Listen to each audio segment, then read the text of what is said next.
2 unbiased coins are tossed.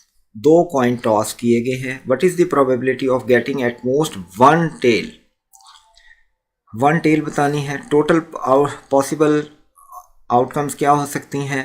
4, 2 into 2, क्योंकि हर coin में 2 faces होते हैं, तो टोटल पॉसिबिलिटीज़ होगी 4, जो कि इस तरह से हैं कि दोनों हेड हो जाएं या दोनों टेल, एक हेड और एक टेल, और या फिर एक टेल और दूसरा head.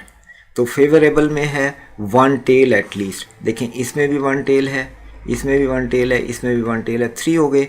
3/4 is the probability of at least 1 tail, जो कि ऑप्शन डी में दिया गया है. इसलिए इसका क्वेश्चन का करेक्ट आंसर है ऑप्शन डी.